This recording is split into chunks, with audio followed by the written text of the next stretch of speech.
Hello friends. तो आज के इस वीडियो में हम लोग रॉबर्ट फ्रॉस्ट के बायोग्राफी के बारे में डिस्कस करेंगे। रॉबर्ट फ्रॉस्ट, जिनका जन्म 26 मार्च 1874 ईस्वी को सैन फ्रांसिस्को कैलिफोर्निया में हुई थी। इनका पूरा नाम रॉबर्ट ली फ्रॉस्ट है। इनकी मृत्यु 29 जनवरी 1963 ईस्वी में 88 वर्ष की उम्र में बोस्टन मैसाचुसेट्स में हुई थी। रॉबर्ट फ्रॉस्ट पोएट लॉरिएट भी रहे और इन्हें 4 बार पुलित्जर प्राइज से भी नवाजा गया। इनका जन्म 1874 ईस्वी में सैन फ्रांसिस्को कैलिफोर्निया में हुआ था। इनके फादर विलियम परस्कोट फ्रॉस्ट एक अच्छे जर्नलिस्ट थे और इनकी मां इसाबेल मोडी थी। इनकी जब ये 11 वर्ष के हुए तभी इनके फादर की डेथ हो गई और इनकी पूरी फैमिली लॉरेंस मैसाचुसेट्स में रॉबर्ट फ्रॉस्ट के जो ग्रैंडफादर थे विलियम फ्रॉस्ट वहां मूव कर गई। इनके कुछ फेमस वर्क्स जिनमें बर्चेस 1916 में पब्लिश हुई, आउट आउट ये भी 1916 में पब्लिश हुई, the oven word 1916, the road not taken ये भी 1916 में पब्लिश हुई एंड आफ्टर एप्पल पिकिंग 1914 में the death of the hired man mending wall, A Boy's Will, Fire and Ice and Nothing Gold Can Steal 1923, A Stopping by Woods on a Snowy Evening यह भी 1923 में publish हुई। Robert Frost एक अच्छे poet and एक अच्छे educator भी थे। इनकी जो पोइट्री होती थी उसमें इंग्लैंड के रूरल लाइफ का चित्रण बड़े अच्छे तरीके से किया होता था, जिसकी वजह से इनके पोएट्री को अप्रिशिएट किया गया एंड एडमायर किया गया। इन्होंने 1892 ईस्वी में लॉरेंस हाई स्कूल से अपनी ग्रेजुएशन कंप्लीट की। वहीं पर इनकी मुलाकात एलिनोर वाइट के साथ होती है, जिनसे इनको प्रेम हो जाता है। एलिनोर वाइट को भी पोइट्री में ज्यादा इंटरेस्ट था और ये इन दोनों का 1895 ईस्वी में मैरिज हो जाता है।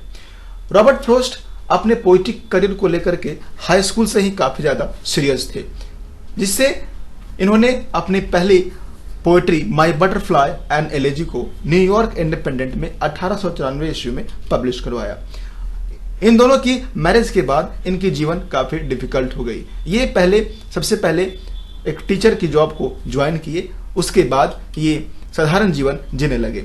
अभी तक इन्होंने अपना कोई पहचान नहीं बनाया था, इसलिए उन्होंने फिर से 1897 से 1899 के बीच में हार्वर्ड यूनिवर्सिटी में अपनी एजुकेशन फिर से स्टार्ट करी, लेकिन बीमारी की वजह से इनको ये अपनी स्टडी छोड़नी पड़ी और रोकनी पड़ गई। 1900 से 1909 ईस्वी तक रॉबर्ट फ्रॉस्ट अपने पूरी फैमिली के साथ डेरी नाम के एक स्थान पे रहने लगे। वहां पर इन्होंने बहुत सी पोएम्स लिखी, लेकिन कोई भी एक ऐसा ढंग का पब्लिशर नहीं मिलने की वजह से ये अपनी पोएम्स को पब्लिश नहीं करवा सके। 1911 आते आते रॉबर्ट फ्रॉस्ट को केवल निराशा ही हाथ लगी। उम्र भी अब लगभग 40 साल होने को थी, लेकिन अभी तक ये अपनी सिंगल बुक ऑफ पोएम्स को भी पब्लिश नहीं करवा सके थे। तब इन्होंने 1911 ईस्वी में डिसीजन लिया कि ये अपने डेयरी वाले फार्म को बेच देंगे और लंदन जाकर एक नई शुरुआत करेंगे, क्योंकि लंदन में नए टैलेंट की भूख थी और वहां के जो इंग्लिश पब्लिशर्स होते थे वो इनोवेटिव पोएट्री की डिमांड करते थे। इसलिए इन्होंने अगस्त 1912 ईस्वी में ग्रेट ब्रिटेन की तरफ शिफ्ट किए और बीकॉन्सफील्ड में अपनी पूरी फैमिली के साथ रहने लगे। वहीं तुरंत 1 साल के बाद में इनकी जो first book of poetry a boys will थी, जिसे पब्लिश कराया गया, वहां पर इन्हें इनके बहुत सारे फ्रेंड्स होने लगे। अच्छे अच्छे राइटर्स के साथ, अच्छे अच्छे पोइट्स के साथ इनकी फ्रेंडशिप होने लगी। उन्हीं में से एक थे एडवर्ड थॉमस। एडवर्ड थॉमस जो हमारे सिलेबस में एक पोएम ली गई है द रोड नॉट टेकन, जो रॉबर्ट फ्रॉस्ट की है, इसकी इंस्पिरेशन इनको एडवर्ड थॉमस से ही मिली थी। वहां पर इनकी जो 2 पोएट्री वॉल्यूम्स जो 1913 और 14 ईस्वी में पब्लिश हुई, 1913 में अ बॉयज विल एंड 14 में नॉर्थ ऑफ बोस्टन जो पोएट्री वॉल्यूम्स थी उसे पब्लिश कराया गया। अब 1915 का समय था। उस समय अमेरिका में वर्ल्ड वॉर फर्स्ट चल रहा था। इसी वजह से इनको अमेरिका वापस लौटना पड़ा, जहां उन्होंने होल्ट एंड कंपनी की मदद से, जो एक बुक पब्लिशिंग कंपनी थी, उसी की मदद से एक अपनी पोएम अ बॉयज विल को अमेरिका में फिर से पब्लिश करवाया। उसके बाद उन्होंने फ्रैंकोनिया न्यू हैम्पशायर में एक नया फार्म हाउस खरीदा और वहां पर उन्होंने अपना career writing, teaching and lecturing में फिर से शुरुआत करी। ये ऐसे पहले व्यक्ति थे जिन्हें 4 बार पुलित्जर प्राइज से नवाजा गया। सबसे पहले इनको 1924 ईस्वी में इनकी पोएम न्यू हैम्पशायर के लिए पुलित्जर प्राइज दिया गया। दूसरी बार कलेक्टेड पोएम्स के लिए 1931 में, तीसरी बार अ फर्दर रेंज के लिए 1937 में और लास्ट अ विटनेस स्ट्रीक के लिए 1943 ईस्वी में इनको पुलित्जर प्राइज दिया गया।